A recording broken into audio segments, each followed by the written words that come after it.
अस्सलाम वालेकुम नाजरीन। हम पाकिस्तान की सियासी सूरत हाल पे तो बात करते रहते हैं। आज मुआशी सूरत हाल पे बात करेंगे, वो इसलिए कि हमारे निगरान वज़ीर आज़म और हमारे सिपह सलार ये हैं अरब अमारात में। मुलाकातें और टीवी पे हमने देखा है, और सिविल वर्दी में हमारे सिपह सलार बैठे हैं। बहरहाल अच्छे लग रहे हैं। तो इरफान खान साहब से पता करूंगा मैं कि क्या सिलसिला चलेगा। अभी तो निगरानों का सिर्फ 1 डेढ़ महीना रह गया है, तो ऐसे बड़े बड़े प्रोग्राम या प्रोजेक्ट चलेंगे। जी अस्सलाम वालेकुम। इस्लाम। सर, ये वीडियो बड़ी वायरल हो रही है। जो हमारे मेन टेलीविजन वो बता रहे हैं कि वजीर आजम और हमारे सिपह सलार, जो हमारे चीफ ऑफ आर्मी स्टाफ गए हैं अरब अमारात के, वहाँ कुछ मुआहदे होंगे। अभी तो मुआहदे कोई नहीं हुए, अभी तो सिर्फ याददाश्तों पर दस्तखत हुए हैं जी। कि भाई 25 अरब डॉलर्स की सरमायाकारी जो है वो करने में इंटरेस्ट है यूएई। अच्छा। और जब तक कोई मुआहदा ना हो, कोई बात सामने ना आए कि हाँ जी किस चीज में इन्वेस्ट करेंगे, उस वक्त तक ये खाली याददाश्तों पर साइन करना जो है ये कोई मायने नहीं रखता। अच्छा।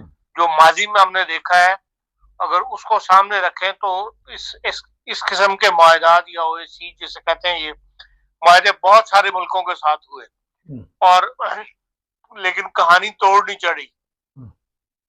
उन्होंने इंटरेस्ट शो कर दिया कि हम करेंगे, इंटरेस्ट आप क्या सरमायाकारी करेंगे, लेकिन उसके फिर फील्ड चाहिए, किस फील्ड में करेंगे, उसके लिए फिर 100 मामला तय करने पड़ते हैं और वो कहीं भी कहानी जो है वो तोड़ नहीं चढ़ी।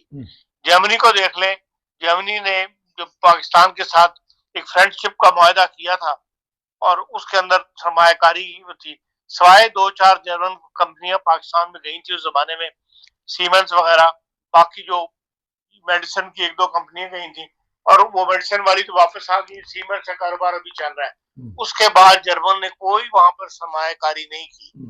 जब परवेज मुशर्रफ साहब के जमाने में शौकत अजीज साहब प्राइम मिनिस्टर थे, पाकिस्तान के वजीर आजम थे, उस वक्त उस वायदे को 50 साल हुए थे, फ्रेंडशिप को, जर्मन पाकिस्तान फ्रेंडशिप। उस वक्त वो यहाँ दौरे पे आए, यहाँ डोचे बैंक की टॉप फ्लोर जो है वहां पर एक मीटिंग हुई थी, वो मैंने भी अटेंड की थी एज ए सहाफी, और उसके अंदर यही ओएसी मुआहदे जो है वो तय किए गए थे कि आइंदा हम इस फ्रेंडशिप के साथ एक याददाश्तों पर दस्तखत हुए थे कि पाकिस्तान के अंदर ये सरमायाकारी करेंगे। अब इसको भी देखना, 10-12 साल 15 साल गुजर गए और कोई जर्मनी ने कोई वहां पर सरमायाकारी नहीं की। ये बहरहाल एक उस मुल्क की ख्वाहिश होती है कि हाँ हम रेडी हैं। बाकी टर्म एंड कंडीशन जो है वो तय होने में अक्सर औकात में वो मामला अपनी अखीर तक नहीं पहुंच सकते। इस जो अब जो मुआहदा हो रहा है इसके अंदर एक पॉजिटिव पॉइंट ये है कि भाई मिलिट्री साथ इन्वॉल्व है, जो कमांडर चीफ साहब है वो साथ गए हुए हैं।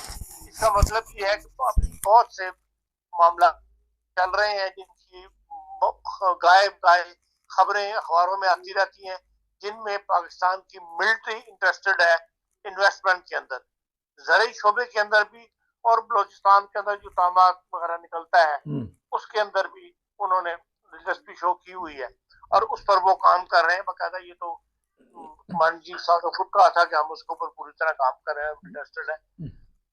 पाकिस्तान आर्मी का उसमें शेयर होगा।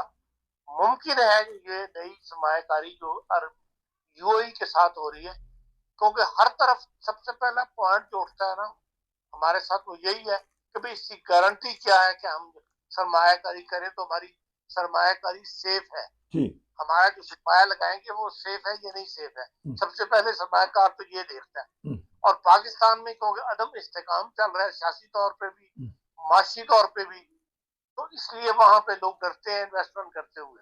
तो ये एक किस्म की गारंटी मान जाती है। जब फौज साथ खड़ी हो जाए तो वो कहते हैं हमारी गारंटी है, हम इसके अंदर काम करेंगे या हम इस पे तवज्जो रखेंगे कि इसमें आपके साथ हैं। वो साथ का मतलब यही होता है कि कुछ ना कुछ एक कंपनी ऐसी बना देते हैं जैसे बलोचिस्तान में बनाई गई है, इसी किस्म की हो सकता है कंपनी यूएई के लिए बना दी जाए, उसमें आर्मी का शेयर हो और आर्मी जो है उसकी निगरानी करे ताकि वो मामला जो है दरमियान में रह ना जाए या डूब ना जाए। लेकिन अभी सरमायाकारी किस फील्ड में होगी, कब होगी, ऐसी कोई बात जो वज़ीर आज़म साहब के दौरे में सामने नहीं आई।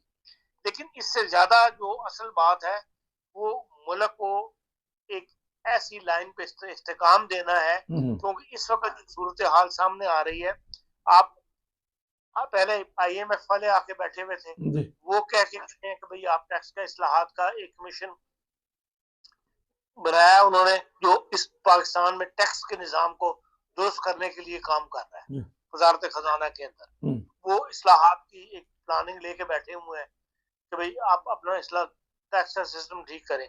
अब आलमी बैंक वाले जो है वो भी आ गए हैं और वो भी 6 मसलों के ऊपर निशानदही कर रहे हैं, और वो सारे के सारे जो है एक खतरनाक, जिसे कहना चाहिए ना, निशानदही करते हैं बास खतरात की।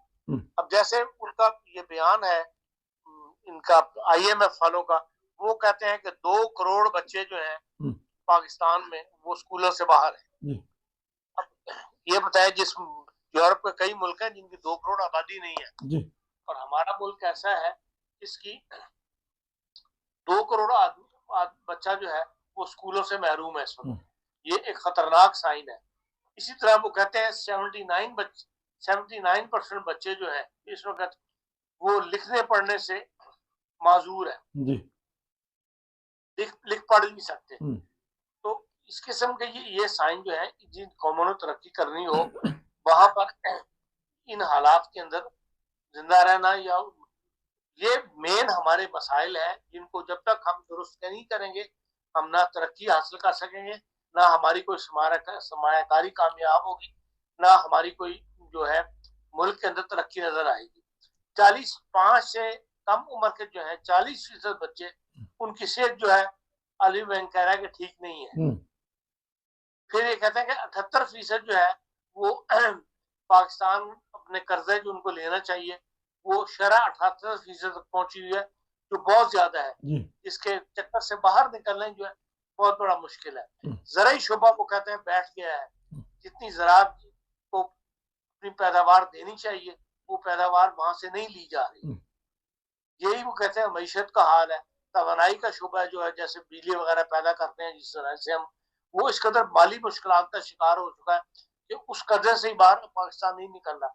और जो बिजली की पैदावार है, जिस कीमत पे हम बेच रहे हैं बिजली को, वो आम आदमी की इसका हाथ से बाहर निकलती जा रही है। ये मेन मसले हैं पाकिस्तान के, जिनकी तरफ अभी तक किसी की तवज्जो नहीं है। जब तक ये डायरेक्शन सही नहीं की जाएगी उस वक्त तक कोई सरमायाकारी जो है इनको इतना खुश नहीं होना चाहिए। हमें कोई ऐसा पॉजिटिव पॉइंट नहीं मिल सकेगा। असल मसला मुल्क को, माशरे को, आबादी को आगे लाने के लिए, बढ़ाने के लिए, उनका स्टेटस बढ़ाने के लिए जिनकी निशानदेही आलमी बैंक कर रहा है या IMF कर रहा है, वो जब तक हम नहीं करेंगे हमारा मुल्क का आगे बढ़ना जो है वो मुश्किल है।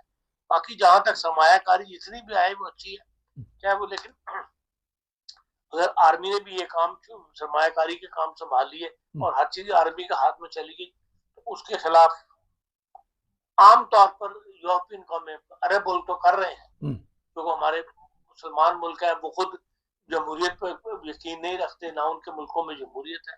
लेकिन जो दूसरी बाकी दुनिया है वो इन बातों को पसंद नहीं करेगी। जैसे अरब वर्ल्ड है, तो ये आपका मगरबी दुनिया है, यूरोप है, यहाँ पे इन मामलात को पसंदीदा से नहीं देखा जाता। वो जो यही चाहते हैं कि जो आर्मी का काम है वो मुल्क की हिफाजत करे या अपने डिफेंस का काम करे, और सियासी हुकूमतों का काम है कि वो मुल्क के लिए प्लानिंग करें और सरमायाकारी को लेके आए। ये भारत जो यूरोप की जमहूरियत है वो यही चाहती है, जिसमें हम अभी तक नाकाम है।